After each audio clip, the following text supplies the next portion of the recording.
Next है dicot root. इसमें जो ट्रांसवर्स सेक्शंस पड़ते हैं सनफ्लावर रूट का पड़ते हैं। सनफ्लावर रूट का जो आउटर लेयर रहता है उसको हम एपिडर्मिस बोलते हैं या एपिब्लेमा भी। इसमें यूनिसेलुलर रूट अराइज होता है एपिब्लेमा से। एंड कॉर्टेक्स जो रहता है इसमें बहुत सारा लेयर्स रहता है, थिन वॉलेट रहता है एंड इसमें पैरेन्काइमा सेल भी प्रेजेंट रहता है। अब पैरेन्काइमा सेल प्रेजेंट है तो पैरेन्काइमा सेल ओवल टाइप का हम देखे थे जो अरेंज किया हुआ था, तो इसमें इंट्रासेलुलर स्पेस भी प्रेजेंट रहेगा। नेक्स्ट है इंडोडर्मिस। इंडोडर्मिस जो रहता है ये सिंगल लेयर बैरल शेपेड होता है और इसमें कोई भी इंट्रासेलुलर स्पेस प्रेजेंट नहीं रहता है। इंडोडर्मल सेल का जो टेंजेंशियल या रेडियल वॉल्स रहता है ये डिपॉजिट करता है वाटर इम्परमिएबल वैक्सी मटेरियल सिवेरिन, जो कि प्रेजेंट रहता है कैस्पेरियन स्ट्रिप्स के फॉर्म में। इंडोडर्मिस के बाद थिक वॉलेड कुछ लेयर का पैरेन्काइमेटियस सेल रहता है जिसको कि हम पेरिसाइकिल बोलते हैं। यहीं से बनता है lateral roots and vascular cambium during the secondary growth. Dicot root में पिथ जो होता है वो बहुत ज़्यादा स्मॉल होता है और इनकॉन्स्पेशियस टाइप का होता है। जाइलम एंड फ्लोएम के बीच में पैरेन्काइमेटियस सेल रहता है जिसको कि हम कंसेप्टिव टिश्यू बोलते हैं। इसमें जनरली 2 या 4 ही जाइलम एंड फ्लोएम होते हैं और बाद में कैम्बियम रिंग का डेवलप हो जाता है जाइलम एंड फ्लोएम के बीच में। इंडोडर्मिस के इनर साइड में आता है पेरिसाइकल, वास्कुलर बंडल, पीथ, ये सब को मिला के हम स्टीली बोलते हैं। ये डायग्राम दिया गया है डाइकोट रूट का। यहाँ पे हम देख सकते हैं आउटर में यूनिसेलुलर है, एपिडर्मिस से रूट अराइज हो रहा है।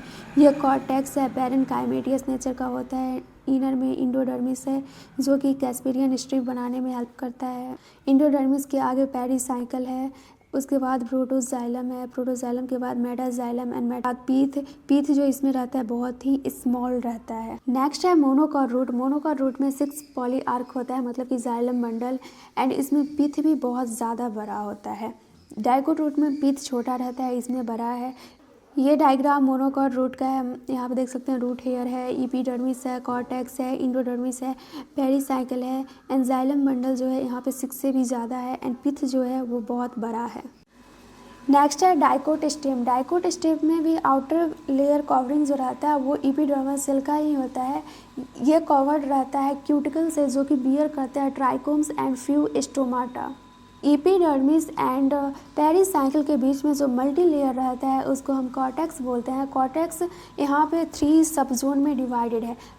फर्स्ट है हाइपोडर्मिस। हाइपोडर्मिस रहता है एपिडर्मिस के नीचे, इसमें कुछ लेयर प्रेजेंट रहता है जो कि बना हुआ रहता है कॉलन काइमेटियस सेल से एंड ये प्रोवाइड करता है मैकेनिकल स्ट्रेंथ यंग स्टेम को।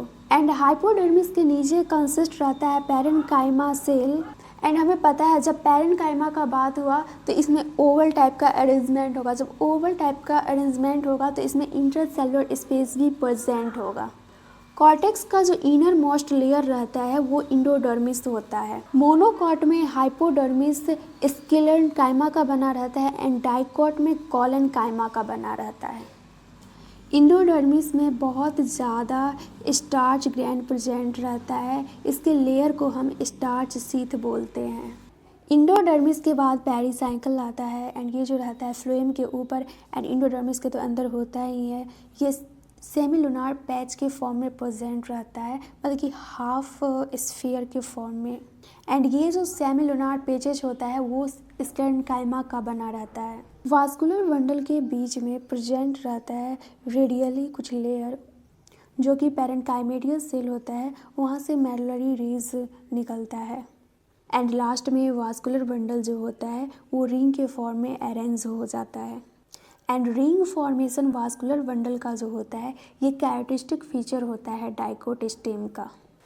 ये डायग्राम हम देख सकते हैं, ये है डाइकोट स्टेम का। यहाँ पे एपिडर्मिस आउटर लेयर है, कॉलेन्काइमा है, पैरेन्काइमा है एंड इंडोडर्मिस है, पेरिसाइकल है। इसमें डाइकोट स्टेम में कॉलेन्काइमा हाइपोडर्मिस का बना है एंड ये सब कॉर्टेक्स लेयर है। इसके नीचे पेरिसाइकल है, पेरिसाइकल भी रहता है, स्क्लेरेन्काइमा का ही बना रहता है।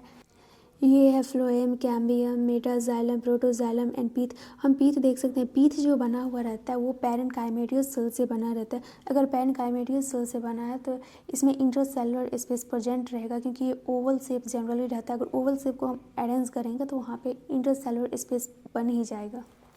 एंड यहाँ पे जो ये बेबी टाइप का दिख रहा है इसको हम पेरिसाइकिल बोलते हैं एंड पीठ बड़ा होता है इसमें। नेक्स्ट है मोनोकॉट स्टेम। मोनोकॉट स्टेम में जो हाइपोडर्मिस बना रहता है ये स्कलन कायमा का बना रहता है एंड डाइकोट में कॉलन कायमा का बना रहता है। मोनोकॉट स्टेम में वास्कुलर बंडल जो रहता है वो स्केटर्ड फॉर्म में रहता है एंड सराउंडेड रहता है स्कलन कायमा बंडल सीट से। मोनोकॉट स्टेम में फ्लोएम पैरेन्काइमा एब्सेंट रहता है एंड इसमें वाटर कंटेनिंग कैविटीज़ प्रेजेंट रहता है वास्कुलर बंडल में। ये डायग्राम दिया गया है मोनोकॉट स्टेम का। ये वास्कुलर बंडल है जो कि पेरिफ्री में है वो स्मॉल है एंड सेंटर पे जो है वो लार्ज है।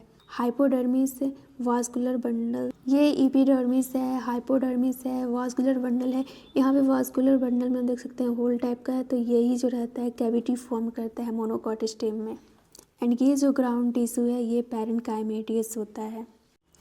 नेक्स्ट है डॉर्सी वेंट्रल लीफ जिसको कि हम डाइकोट लीफ भी बोलते हैं। इसमें जो होता है लेमिना को डिवाइड किया गया है 3 पार्ट्स में, epidermis, mesophyll and vascular system. Epidermis जो रहता है वो अपर सरफेस में भी रहता है एंड लोअर सरफेस में भी रहता है।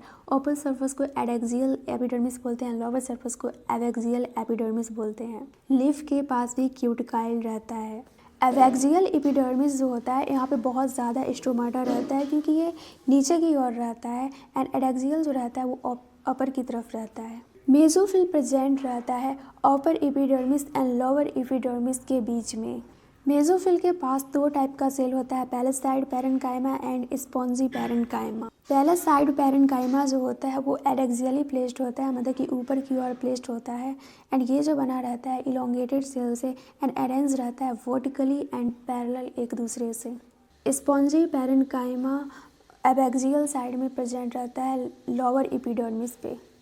वास्कुलर बंडल जो देखा जाता है generally veins and midrib के पास में।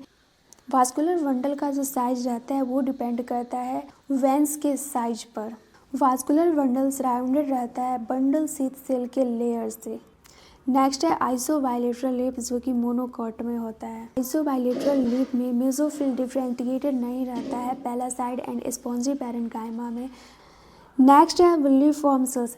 ग्रासेस में जो एडेक्सियल एपिडर्मल सेल होता है इसमें जो वैन रहता है वो मॉडिफाई हो जाता है लार्ज इम्पिटी कलरलेस सेल में। जब ये वाटर को एब्जॉर्ब करता है तो टर्जिड हो जाता है एंड जब वाटर का स्कार्सिटी हो जाता है तो ये फ्लैसिड हो जाता है एंड लिप्स को कर्ल कर लेता है इनवर्ड ताकि वाटर का लॉस कम हो सके।